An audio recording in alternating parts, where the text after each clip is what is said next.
Hello, my name is Alyssa McLeod, and I'm going to be talking about the Baha'i religion. So, um, the Baha'i faith teaches that there is one God whose existence is beyond our understanding. He is the creator of everything, and we just call him by different names. So, we might call him God, Allah, Yahweh, the Great Spirit. But we are always speaking about the same loving presence that has supported and guided humanity throughout history. So this is very common throughout a lot of religions, and this relates to a lot of religions. It believes that there is one God who created us, that is all knowing, that is always trying to help us and loves us unconditionally. So it's very common in a lot of religions. And like a lot of other religions, he believes that God reveals himself to us. So, out of God's love for his creations, he reveals himself to humanity through a series of divine messengers that bring teachings to address the needs and conditions of humanity. So, like God has different names, the messengers have different names. You might know them as Abraham, Moses, Buddha, Jesus, Muhammad. They all reflect the same divine purpose.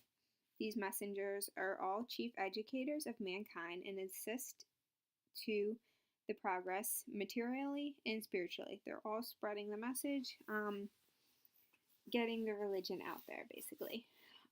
What is very unique about the Baha'i faith is that it wants to unite all races and all people in the universe for the betterment of the world. They want to get rid of prejudice, inequality, racism. All of that needs to end. um, because they want to have systems grounded in cooperation and mutual assistance. Um, Baha'i teaches that every person is a unique soul that must have a place in the advancement of society. Everyone is accepted, no one is looked at differently. That is the key component of the Baha'i faith. So, the Bab is a very important religious factor. He kind of started this message. Um, the Bab was born October 20th, 1819, in Persia. And unfortunately, his dad died early, so he is raised by his uncles who were merchants. He was always a very smart boy. He always did good in school. He was considered very gifted, and he was always more into religion than to sports and other hobbies. Um, he would rather pray than go kick a soccer ball. Not that there was a soccer ball during that time, but to get the point across, he always was praying. He cared about religion. One day he dreamt that he talked to the grandson of Prophet Muhammad. And he said that he felt the Spirit of God and it had taken possession of his soul. And his heart was so thrilled with the joy of his divine presence, and the mysteries of his revelation were unfolded before my eyes in all their glory. Um, so, during this time in the 1840s, um, everyone around the world was waiting for the promised one. In North America, religious people were waiting for the return of Christ, and in the Middle East, in Persia, people were waiting for Muhammad's return. So they all believed in the promised one, and so did the Bab.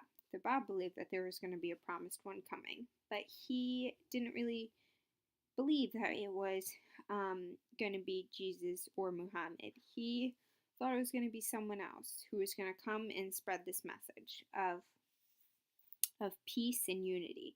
But just because he didn't believe it was going to be Christ or Muhammad, he still believed, just like both those religions, that there is one God who is trying to unite us all.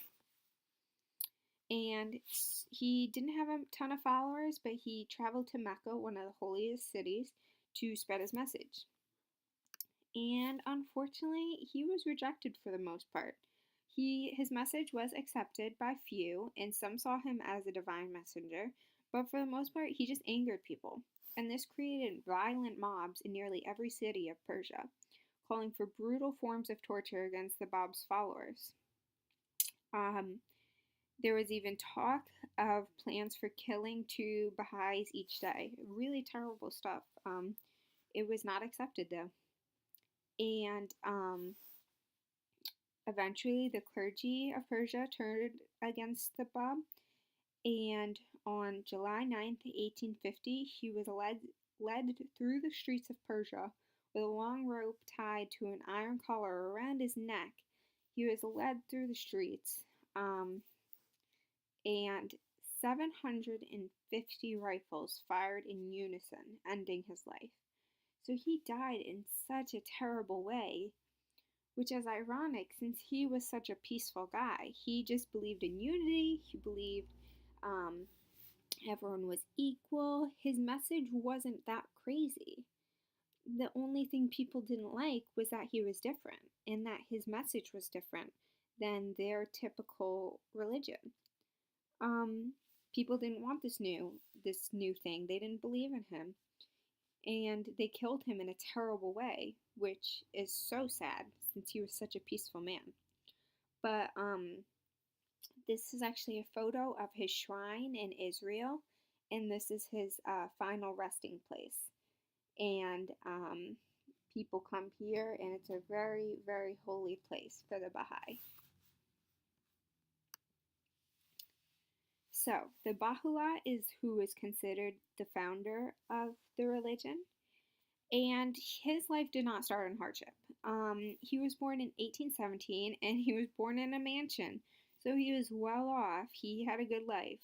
He was born in Persia, um, and his father was an advisor of the king, and he was basically said, like, he's gonna end up, the Baha was destined to follow in his father's footsteps. He could go help the royal family, but he wasn't really interested in that. He thought they were corrupt. He thought there was envy, jealousy, not a pretty sight. Didn't want to get involved in that. And at age 18, he married a woman who was also pretty wealthy. And once they're married, they retreated to the family's countryside estate in a village called Takor. And um, just like the Baha, his wife was very giving, very kind, like him. They shared in a lot of values, a lot of the same values. And so they would host the poor in their house day and night, offering them food, conversation, clothing. They were just very kind people. They did a lot for people. And that's why they were known throughout the village as the father of the poor and the mother of consolation. And this is what he wanted. This is the life he wanted, and he declined the position of power in government. That's not what he wanted. He wanted to help people, and he didn't want to become a corrupt person in government. And in 1844, he received a letter from Bob, and he looked at the Bob as, wow, he is definitely a divine messenger. The way he spoke reminded him of other religious scriptures that he had read, and he liked his message and he wanted to share in it. So from that point on, that sparked the Baha'i religion, and the Baha'i started writing thousands of letters, different scriptures. He wanted that message out there. He believed in that message. And unlike the Bab, he was not killed, but he did go to jail multiple times. And while he was in jail, he had a similar revelation to the Bab. He was visited by a maiden while he was in jail, and she told him he is the promised one foretold by the Bab, and he is destined to unify all of humankind. So this just solidified his position in the religion. He knew what he had to do. He wasn't going to give up on this religion. He believed in it, and he wanted to spread the message. And that's what he continued to do. He continued to spread his message. He continued to believe in it. He never gave up. But he did die in jail, unfortunately. But he died of natural causes. And he died in 1892. But only 2 years after his death, a Baha'i community in Chicago began to grow. By the early 1900s, nearly 1,000 people in the United States and Canada had embraced the Baha'i faith. The members of this new religion wanted to demonstrate their devotion to God and raise a temple for all people. Chicago's location in the heart of the continent and the peaceful beauty of the site of the shores of Lake Michigan made it a natural choice for the first Baha'i house of worship to be in the Western Hemisphere. So, their house of worship is located in Wilmette, Illinois. It was designed by architect Louis, who was a French architect who, long before he had heard of the Baha'i faith, he basically believed in all their morals and he wanted to create a temple for all people to worship under, for all people to be unified under. So it was an obvious choice when he heard of the Baha'i faith that he was going to make a beautiful, very special place for their religion.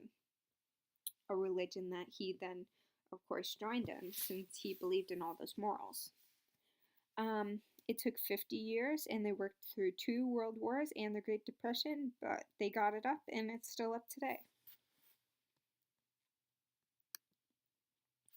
So, if you were to become a Baha'i, you could unite and learn online. There are online communities that meet together, and though it might not seem like a huge religion, they are said to be all over this country and in other countries, and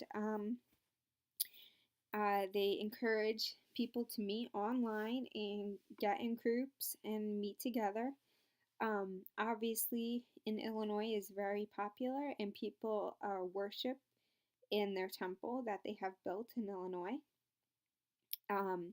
They have classes for the youth so that they can teach the morals and instill all their values, and they really value education. They want everyone to be educated, everyone is equal, everyone deserves the same opportunities.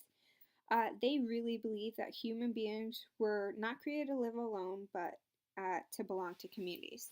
So they're a huge community that really work hard to make sure that all Baha'i can live together, unite together, and share in this community, and share in their message.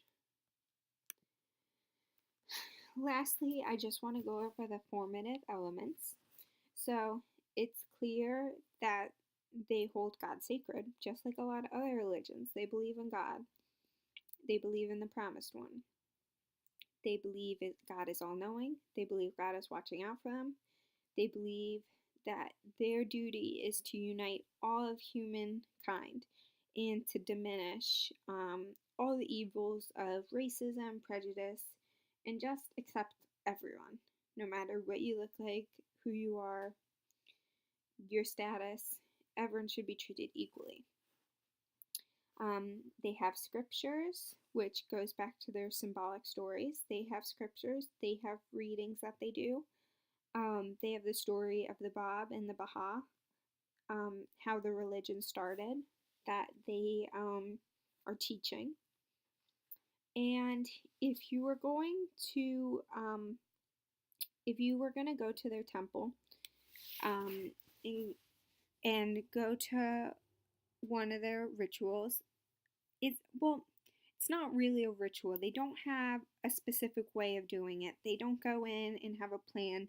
For example, if you went to Mass in a Catholic church, you would have communion, where you drink the wine and you have the bread of Christ. They don't do that. They don't have a ritual that they do every time they meet. And they don't have someone preaching to you. Everyone is allowed to talk. Also, their meetings are smaller typically than other religions, which makes it a lot easier for everyone to have a chance to talk. And everyone is looked at equally. Everyone has a chance to read the scripture out loud. Everyone can communicate to the class. And then, like I've said throughout this presentation, community is essential in the Baha'i faith. They really believe that there's no reason why humans should live alone. They're not supposed to. They're supposed to unite in a community, they're supposed to all unite as one and accept everyone. So community is essential. And morality, also very essential. They have a way that they want to live, and they have a way that they want to spread to other people, and they have just certain beliefs. And it's very simple what they believe. They just believe in treating everyone equally, which is said by a lot of religions, but do they actually follow through? And is it really their main message? At least for the Baha'i faith, this is their main message. This is their key message. This is what they want all the children to learn and all the new followers to know, is to treat everyone as equal and don't look down upon anyone. And like I said, they don't really have an equivalent to a priest or a rabbi or a pope. They just have the Bab and the Baha'i, and they look up to those two religious figures, and because those are who started the religion. But everyone in the Baha'i faith has the ability to lead scriptures, to lead meetings, to gather together. Everyone is looked at equally. If you want to learn more about the Baha'i religion, I highly encourage you to look at their website that I have listed right here for you. It's very easy, and if you are interested in this faith, you can also fill out kind of like an application, but of course everyone is accepted. But you could fill it out and you could get more information on this religion. Thank you for listening.